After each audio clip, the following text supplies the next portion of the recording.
All right, let's dive in. Alex Van Pelt. He's just sitting there taking all of this in. Like, I didn't hear nothing. He's glad he's not a human. We go from elite stories to elite arm strength, and that's what right. AVP said Joe Flacco had yesterday when he was asked about the Browns' potential new starting quarterback. And if you take tagboard full, just so everyone's on the same page, this is exactly what Alex Van Pelt said. He said his arm strength at 38. He still has an elite arm on a scale of 1 to 5. He's a 5. His ball flight velocity at every level of the field is great. We Do you buying believe that? it? Buy it? Sell? I'm not. I mean, I'm sure he's got some throws in him that are still elite, was my guess. But there's no way he consistently, at his age, is going to be able to throw with the same velocity and accuracy that he did when he was in the prime of his career. That I can't believe. Guys have done that.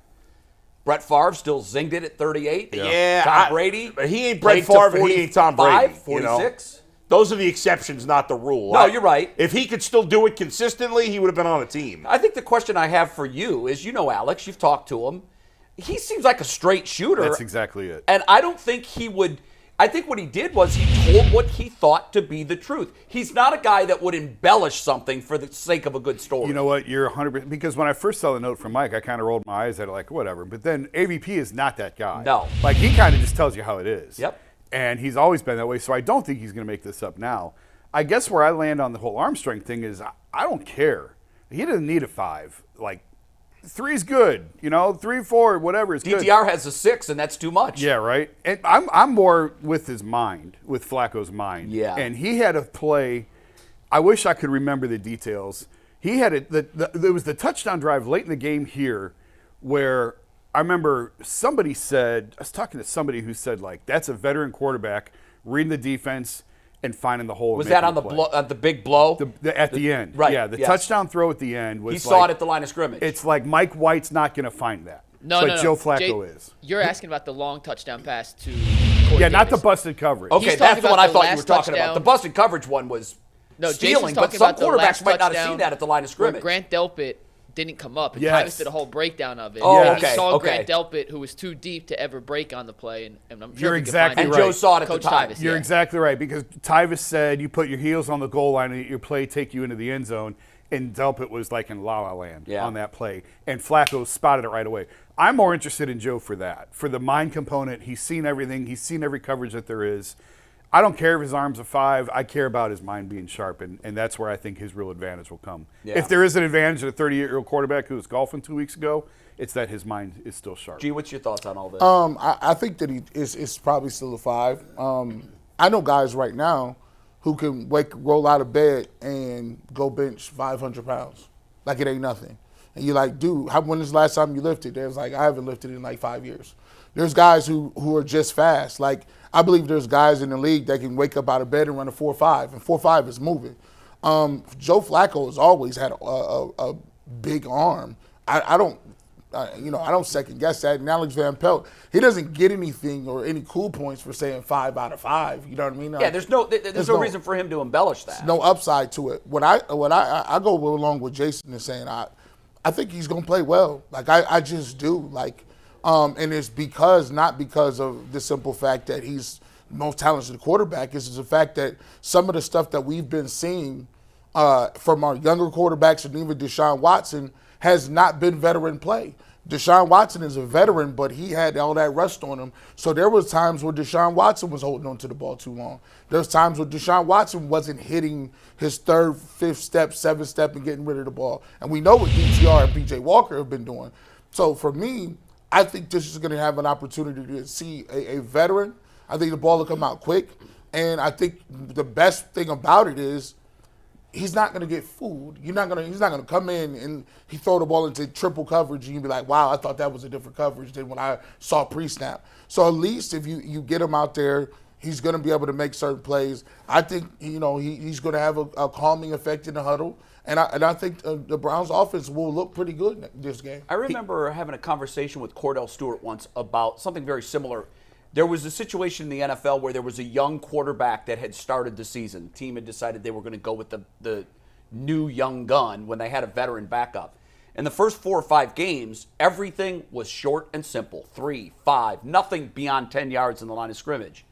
This team decided to make the switch to the veteran, and all of a sudden, the vertical passing game opened. and we were doing a segment, and I asked Cordell, why is that? And he said, well, it's very simple. The young guy who's got rookie eyes is seeing that something's partly open early, and he's taking it because he doesn't know what's going to happen in the progression of the play. The veteran eyes and brain knows, breathe, take a beat, something may come open that's better deeper down the field. And I think that is what we could possibly see here with Joe Flacco. He's going to look for and likely find things beyond 10 yards downfield, where this team hasn't had that passing game this year. I think the question, though, is do the Browns have the offensive line to hold up? That's a very good Joe point. Flacco has no mobility, and Mike and I were talking before the show. If he has to move out of the pocket at all, it's a disaster. That's where he gets himself in trouble these days. When he's played in recent years. Over the last 4 years, he's played 20 games. He has 20 touchdowns. That's good, but he has 19 turnovers. 8 of those turnovers are fumbles, and he's fumbled other times that he didn't. So, he at this point in his career, he gets hit. There's a decent chance he's going to fumble. That's been a problem. I mean, 8 fumbles lost in his last 20 games is pretty bad. They haven't won a lot of games. Now, he's been on bad teams, and the Browns are a better team Well, not around just bad him this teams, year. but a team with an all-time bad line. I mean, the Jets' offensive line was terrible. I don't know that it wasn't as bad last year as it is this year. It wasn't good. It wasn't good, but the Browns' offensive line at the tackle spot is a question mark right now. I'm also concerned, do the Browns have the wide receivers to get open deep down can the they get field? separation? Especially with a banged-up Amari Cooper. I do think, though, in the short term, Joe Flacco, I think for 1 or 2 games, he'll probably play decent football.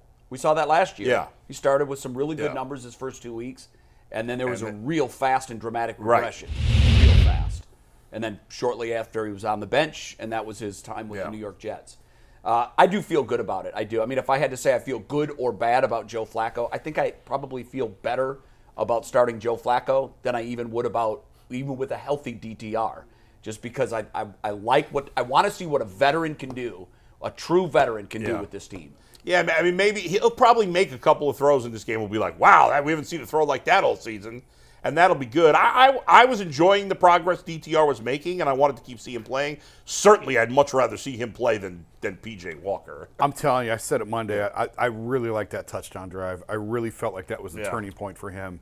And then he got hit right after that. But boy, it just felt like that was really something for him to build off. And I hope if he – I don't think Flacco's I know there seems to be a split. I don't think Flacco's the long-term answer. I think when DTR is healthy, he's back out there. I think. I think the only question is talked about that what if yesterday. Flacco plays great? Yeah, what if he goes for 310, 3 touchdowns, Then no you're going to picks? keep playing. I mean, if that happens – I mean, don't you have to stay with the hot hand? He's taking a drug test on Monday if that happens. Well, stranger things have happened. He I threw think for you'd have nearly to stay 300 with the yards hot in his hand. first 2 games Even last though year. I'm with you and I'd rather see DTR, I Sure. think you'd have to stay with the hot hand. Because of the situation. You're trying to win. You're It's trying a to make the race to playoffs. 10. Yes. You get in the postseason with 10. Yeah. Might even be a situation where if he wins against the Rams and you start him against Jacksonville and he wins, maybe you do at that point go back because he wasn't able to sustain a high level of play last year. Yeah, but if you beat the Rams in Jacksonville back-to-back weeks, he's playing. But here's the thing. To Yeah. the long-term answer, you would much rather see your young gun develop 100%. Yeah. and give him 4 games before the playoffs come around to sort of get in that group. If you're 9-4, you're just about punched your ticket. Let DTR go back out there, get a win or 2, better your position, and get valuable experience for the playoffs. You do have to worry about one thing. He's 30, what? How old? 38. He's 38. I'm 40. I woke up feeling terrible.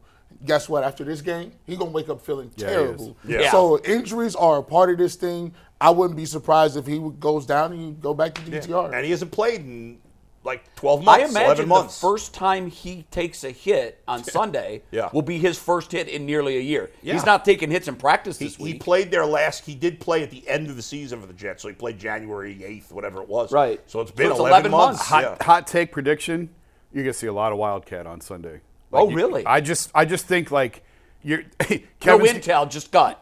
Kevin's gonna be in his bag. All you people who hate his trick plays, Hey, hold on. Kevin's gonna be in his bag And on this Sunday. this is the Duke of knee jerk. This week I'm all for it.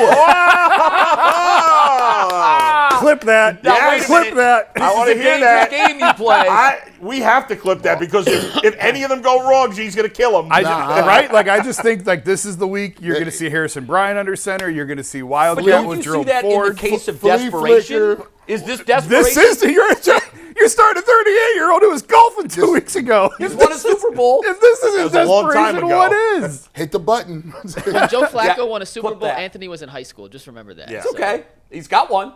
He does. That's true. Got one. Yeah. Terry Bradshaw has one. You want to go get him? Well, come on. Jared Bradshaw has 4. That's crazy. Another guy who does have one is Aaron Donald. That's the focus of our next topic. But first, FanDuel. The offers stay hot even when the weather gets cold on America's #1 sportsbook. And right now, new customers get $150 in bonus bets with any winning $5 moneyline bet. That's $150 if your team wins. So if you've been thinking about joining FanDuel, there's no better time to get in on the action than right now. The app is easy to use, and there's a wide range of betting options, including spreads, player props, over-unders, and much, much more. So visit FanDuel.com/UCSS to kick off the NFL season. FanDuel, an official partner of the NFL, an official partner of the Ultimate Cleveland Sports Show. And if you have a winning ticket, make sure you tweet it at us so it can be featured on the show.